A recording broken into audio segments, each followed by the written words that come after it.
Greetings, welcome to the channel. My name is Mia. I'm a champion for single moms. I'm also a coach, a mentor, and a messenger. All right. Today, let's get into vision. I want to talk about all of the ways that vision actually runs your life. Okay. And the lack of vision, how that affects your life as well. I had a graphic, I'm going to remake it, but it shows all of the ways that vision determines what you do. Right. So when we talk about vision, first I broke down vision is what is created in the mind. It is a function of imagination, right? And so one of the coaches that I encountered last month says imagination is the highest octave and then communication is underneath. And so when you talk about vision, it is how do you manifest, how do you bring what is up here into the physical, right? If I have a vision of creating a bike, how can I make that bike become something that is tangible that people can use? And so people who are functioning in this imagination space are the most powerful. They are at the highest level of creation. They are a creator, right? And spiritually, that is why we're here. We're here to create our version of God's expression. So when you talk about vision on a very micro level of everybody's individual life, your vision determines who you speak to. Your vision determines where you go. Your vision determines how you spend your time. Your vision determines what podcasts you listen to, what things you give energy to. Vision determines who you let talk to you. Vision determines the decisions you make for your child. Vision determines the food you eat. Vision determines the things you drink, right? You see, vision determines your habits. Habits is a very big one. Our daily habits, our monthly habits, our spending habits, our eating habits, all of these things add up. And so while we might make a decision to do something that is going against our vision, we have strayed away from that. Our vision was not powerful enough to guide us to make a decision that supports that vision. So if that's me saying, I want to lose 30 pounds, but I'm over here busting down Haagen-Dazs pints at a time, which is true story. I used to do that. Well, then I'm just talking. My vision is not strong enough. It is not powerful enough. I have not given it enough energy. It does not motivate me or excite me enough to make my habits match and support that vision. So when you have vision, it determines everything. If I have a vision of creating something that is going to affect the lives and enhance the lives of other people, well, then that's going to motivate me a little bit more because other people are waiting on me, right? And it speaks to actually my vision, what I have right now. I'm creating an online community for single mothers. And I'm so serious about it and I'm so focused on it because there was nothing like this for me when I was at my lowest. And I know what it feels like to be alone and trying to navigate not a life, let alone motherhood at the same time, right? And so I know that pain. And so when you talk about imagination, you know, your vision comes from imagination or it comes from wisdom. So my wisdom of having experienced that now folds into imagination. What can I create to make sure that other people don't go through it, right? That's how vision ties that in. Now, what's very important when it comes to vision is communication, language, okay? And I'm seeing this so much, and I've had this problem. Every entrepreneur at some point has had this problem where they cannot effectively communicate what they're doing. Somebody says, okay, what do you do? Well, you know, I help people, you know, I inspire people. How do you serve? Well, you know, I've had people tell me like, and as soon as you show that you can't communicate, people are turned off. They stop listening, right? So how can you communicate your vision? To me is the very first step when bringing this into manifestation, when bringing a vision into manifestation, because you're going to have to enroll other people who see your vision as well. right? People who have created some of the most world-changing events, music, contributions to the world, they have enrolled somebody else to help them. Every big person that you see who has become the forefront of a brand or whatever, they have a team. And oftentimes the people who work closest to them, they have subscribed to that person's vision. That person's vision aligns with some aspect of their vision. And the way that that's done is through communication. It's done through language, right? And communication could be a lot of different things. It could be music. It could be written. It could be written. It could be spoken, right? Communication isn't just limited to what comes out of our mouth. We communicate in a lot of different ways. So I want to make that point clear.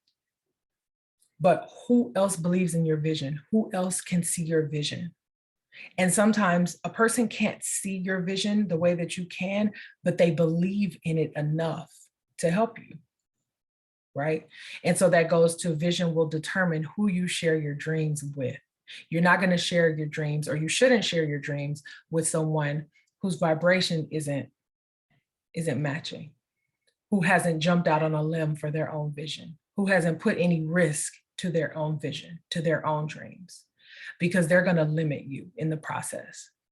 So you have to be very strategic and very careful of who you share your vision with, right? There's a high level of discernment that is required once you step into a vision that becomes so big and so much larger than anything that you can imagine, right?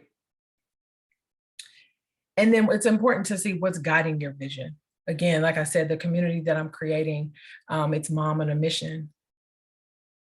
What's guiding me in creating that community is I want to see these mothers win. I want to see these mothers not be limited because they just don't have the information of online marketing or how to make a website or what a funnel is, right? How to create an offer. What kind of offers are there?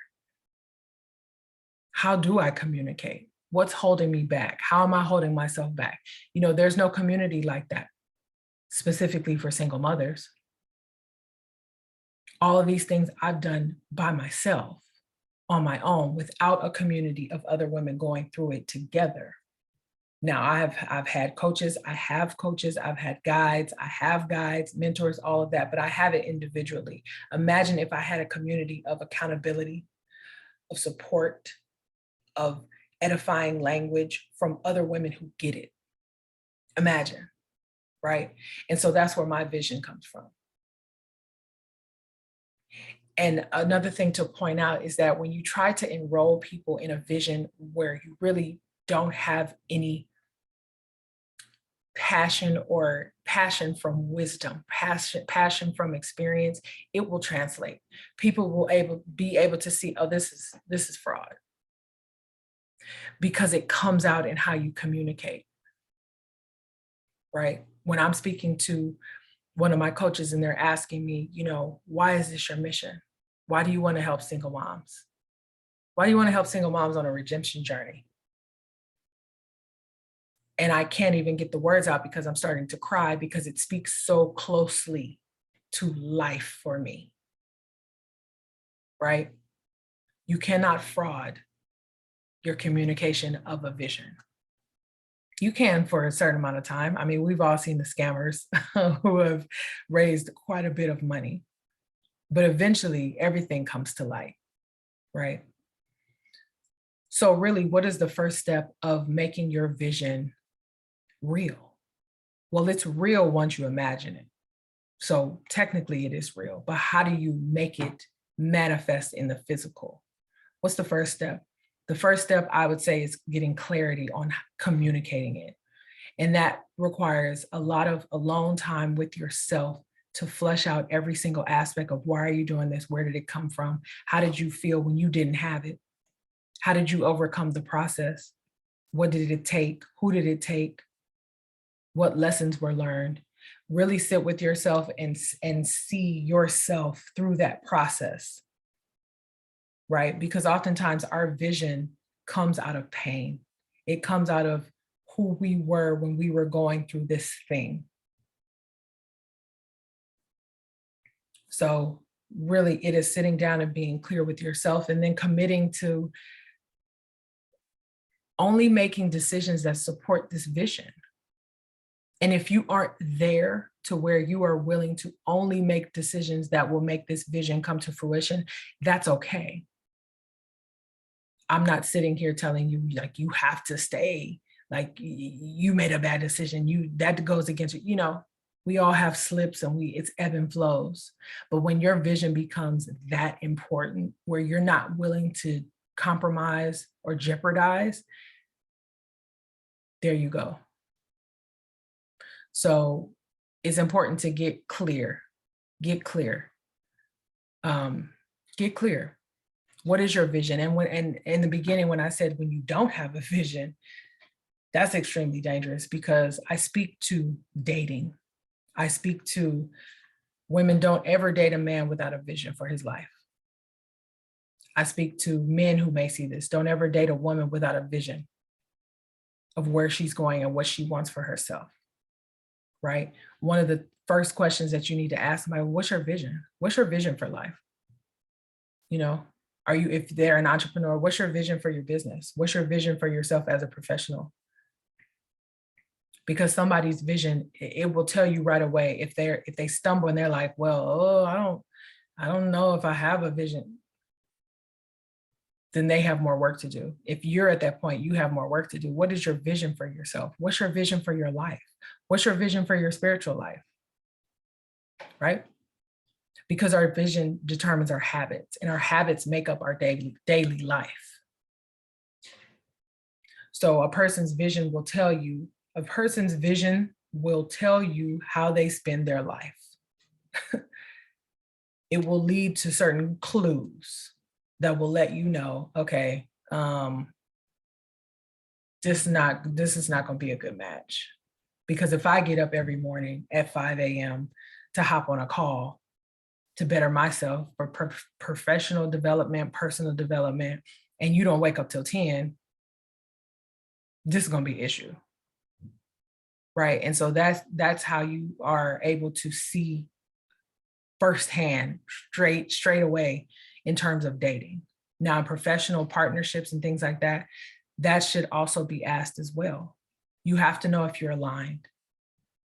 Every partnership, every relationship and partnership, it doesn't matter what category it's in. It's still a relationship and partnership. It's still two or more people coming together for a common goal. So you shouldn't be in a relationship with someone who doesn't have a common goal for life. If you are looking for someone or life partner to be married with, and their vision for their life is not marriage, what are you doing? What are you doing? Right? So that's just hopping a little bit into the dating aspect, but vision is a very important thing. It's a very important thing, and it's not really focused on when it should be focused on, which I think could be high school. I was never asked this question in high school and college, never, not even grad school. This is something that you have to develop into, unless you have people around you who have gone through this process and they know the questions to ask you and to get you thinking early on. So vision. What's your vision for yourself? What's your vision for your life? What's your vision for your impact? What's your vision for your relationship, your spiritual life? That's a very important question to ask yourself. As I mentioned, I am creating the Mom on a Mission community. It's an online community. I'm very excited about it. It's going to be dropping soon. If you are a single mom, you can join, period. If you're a single mom looking to get into entrepreneurship, you're already in entrepreneurship, but you are lacking knowledge, tools, how-tos, lacking community, any of those things, this is where you're going to find that. I'm very excited. I've consulted quite a few single moms to see what they need. This is not a community based on what I think other mothers need. What I'm providing is the space, number one, and two, it is an opportunity for growth beyond what I can imagine. My vision for this community is for it to be a worldwide thing for single mothers, to support single mothers, and to be able to come to a place where we can edify each other and lift each other up, because God knows we get a lot of negative narratives placed upon us. So that's my vision. And and my other vision is to become a public speaker. That's just full transparency. That's something that I have accepted. I've had many people thank me for speaking because something that I said helped them. And I see the value in it. I've been doing it for so long, but I never really looked at it as a possible way of life. So those are my two visions that I'm working on right now. I'm interested in knowing your vision. What is your vision for your life? Please share that in the comments. And I will see you guys in the next video. Take care.